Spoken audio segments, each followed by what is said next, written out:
કે જેની પૂર્વ દિશાએ શોભે પાળીઓ સોલંકી સુરાનો, જેની પશ્ચિમે અણનમ ઊભો છે પીર લખો પુરાણો, પીર લખો પુરાણો, જેના શુક્લ પક્ષમાં સૌ કોઈ જાતા પીર લખે પગપાળા, વહેવારું ને વટવાળા અમે પીળી પાઘડી વાળા, જ્યાં નજર કરો ત્યાં નજરે પડે છે હાવ પીળી પાઘડિયાલા, વહેવારું ને વટવાળા અમે પીળી પાઘડી વાળા. એક તો વાવથરાદ એ અતિ પ્રાચીન વિસ્તાર છે. બોલિવૂડમાં એક સોંગ છે કે તેરી મિટ્ટી મેં મિલ જાવા ગુલ બન કે મેં ખુલ જાવા, જે દેશની ધરતી માટે એક દેશભક્તિ ગીત કહી શકાય. એવી જ રીતે અમારી વાવથરાદની ધરતીનું એક સરસ ગીત છે અને એને બે કડીઓ મને કહેવાનું મન થાય છે કે આ વાવથરાદની ધરા કેવી છે. મારી વાવે ચીવટવાળી, જેની બાયું ઘૂંઘટવાળી, મારી ધરતીને નજરું ના લાગે, ઓ મારી ધરતીને નજરું ના લાગે. આ ધરતીમાં સુરવીરો દાતારો કેવા થઈ ગયા. આ ધરતી ધર્મી ધીરારી, લાખેણા લખજી પીરારી, સાદુળા સબળ શરીરારી, જય હોવા વેચી વાઘારી, જય હોવા વેચી વાઘારી, મારી વાવેચી વટવાળી, એ જેની બાયું ઘૂંઘટવાળી, મારી ધરતીને નજરું ના લાગે, ઓ ધરતીને નજરું ના લાગે. થરાદ વાવ વિસ્તારમાં ખાસ કરીને વાવની આજુબાજુ મેં જોયું અમુક ખાંભીઓ પણ છે, અમુક પાળિયાઓ પણ છે. તો આજની યુવા પેઢી શ્રવણસિંહ બધું વારસો ભૂલી રહી છે, એને ખબર પણ નથી ખાંભી શું છે, પાળિયા શું છે. તો એના વિશે, પાળિયાના મહત્વ વિશે તમે કંઈ કહેશો? અને તમારા વિસ્તારમાં જો કોઈ પાળીઓ આવે તો એની થોડીક વાત કરશો. પાળીઓ એક આપણી પરંપરા છે, જેણે ગાયો માટે, બેન દીકરી માટે, ધર્મ માટે બલિદાન દઈ દીધું હોય એની ખાંભી થાય, એનો પાળીઓ થાય. જે સુરવીરો બીજાના માટે કંઈક કર્યું છે એને જગત કાયમ યાદ કરતું આવ્યું છે. જેમ લખાપીર ગોહિલ છે, ગોહિલ ગંગાજળ સાદુળ પુત્રનું સુરવીર, વાવે ચીનું ખમીર, જાજેરા જસ જસુ માતાને જ્યાં પ્રગટ્યા લખોજી પીર. એવા સુરવીરો છે જેણે ગાયો માટે બલિદાન દઈ દીધું. એવી જ રીતે વાવથરાદની ધરતીમાં કેરાજી સોલંકી, ધારણંગજી ડોડના બે પણ પાળિયા છે. અને એ વાવથરાદની ધરામાં અમારા બારોટજીની એક સરસ કવિતા છે કે જેની પૂર્વ દિશાએ શોભે પાળીઓ સોલંકી સુરાનો, જેની પશ્ચિમે અણનમ ઊભો છે પીર લખો પુરાણો, પીર લખો પુરાણો, જેના શુક્લ પક્ષમાં સૌ કોઈ જાતા પીર લખે પગપાળા, વહેવારું ને વટવાળા અમે પીળી પાઘડી વાળા, જ્યાં નજર કરો ત્યાં નજરે પડે છે હાવ પીળી પાઘડિયાલા, વહેવારું ને વટવાળા અમે પીળી પાઘડી વાળા. આ પીળી પાઘડી વાળા રણબંકાઓ જે સુરવીરો યુદ્ધની ભૂમિમાં ઉતરી અને ગાયો માટે પોતાના બલિદાન દઈ દીધા હોય એને પાળીઓ કહેવાય. એના પાળિયા આજ પણ ભારતની ધરતીમાં મોજૂદ છે સાહેબ.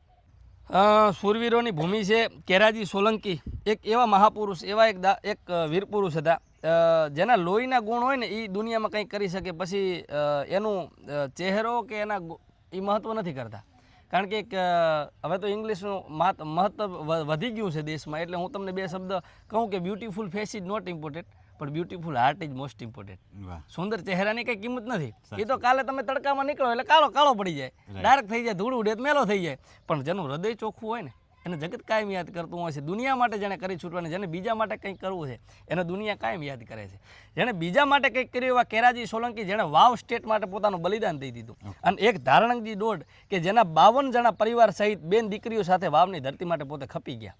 બધા સ્ટેટને ગઢ હોય છે મોટા ભાગના, પણ વાવની ધરતી ઉપર ગઢ નથી, ગઢ. અને ગઢ બનાવવાની વાત આવી તેથી વાવના સુરવીરોએ એમ કીધું હતું કે ગઢની વાત આવે તો અમે અમારા માથા આપી દઈએ, પણ વાવની ધરતીમાં ગઢ ન હોય, અમારા માથા છે જ વાવનો ગઢ છે. એવા સુરવીરોની આ ભૂમિ છે જેની પૂર્વ દિશાએ શોભે પાળીઓ, પૂર્વની ધરતીમાં શોભે પાળીઓ સોલંકી સુરાનો, સોલંકી સુરવીર કેરાજીનો છે. અને જેની પશ્ચિમ દિશાએ લખાપીર દાદાનો પેળીઓ છે. આ શુક્લ પક્ષમાં સૌ કોઈ જાતા પીર લખે પગવાળા, એ સારા શુકરમાં બધા એની પગપાળા જાય છે. એટલે આ વાવની ધરતીનું પણ એવો ઇતિહાસ છે ગજબની. સુરવીરો બે વાત કરવા જઈએ તો ઘણા બધા દિવસો ટૂંકા પડે, એને ખંખોળવા માટે આપણે ઘણો સમય લેવો પડે. આ ધરતીમાં આવો તો એની વાઇબ જ કંઈક જુદી છે. આજે થરાદવા વિસ્તારના કોઈ ખાસ દુહાઓ અહીંના કે આપ જે સરહદનો વાત કરો સરહદને લગતો કોઈ દુહો હા જે ખાસ હોય અને આ ખાસ ગુજરાત આખા ગુજરાતે અને ગુજરાતીઓ જ્યાં જ્યાં વસતા હોય એને જાણવો જ જોઈએ.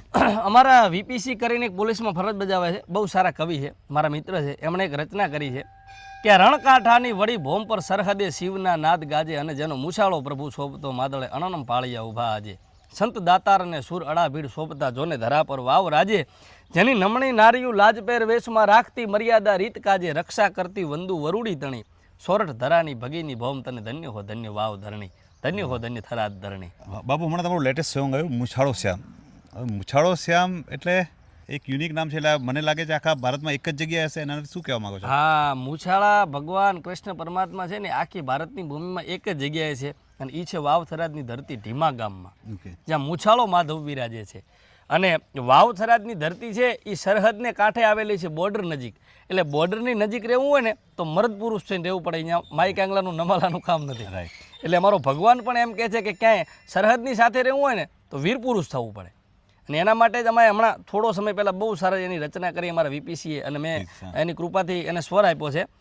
એ મારી વટવાળી વાવેચી ધરણી ધરધામ સરહદની શોભા છે મૂછાળો શ્યામ મારા માધવની મૂર્તિનો મહિમાય પાર ભારતમાં ભાળ્યો છે મૂછાળો શ્યામ વચને બંધાયો છે સપનાની રાત રુદાને રુદિયે ઈ બેઠો સાક્ષાત ગાડા રથડે આયો ઢીમાઈ ગામ ભારતમાં ભાળ્યો છે મૂછાળો શ્યામ.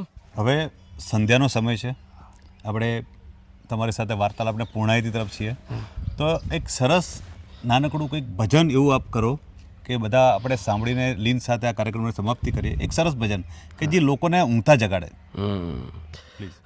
ભજન એક એવી વસ્તુ છે કે માણસને પોતાના આત્માને ઓળખાવે. એટલે શિવજીનું મને બહુ એક ભજન વાલું છે અને એને સાંભળીએ તો આનંદ થાય.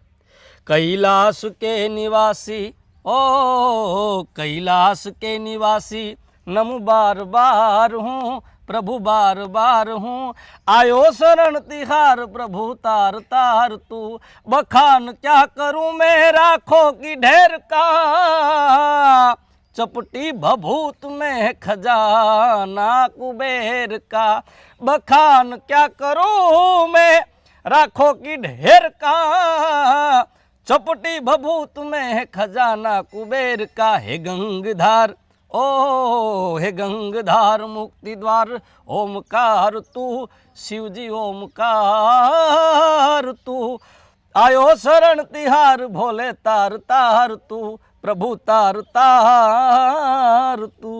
વાહ, થેન્ક યુ.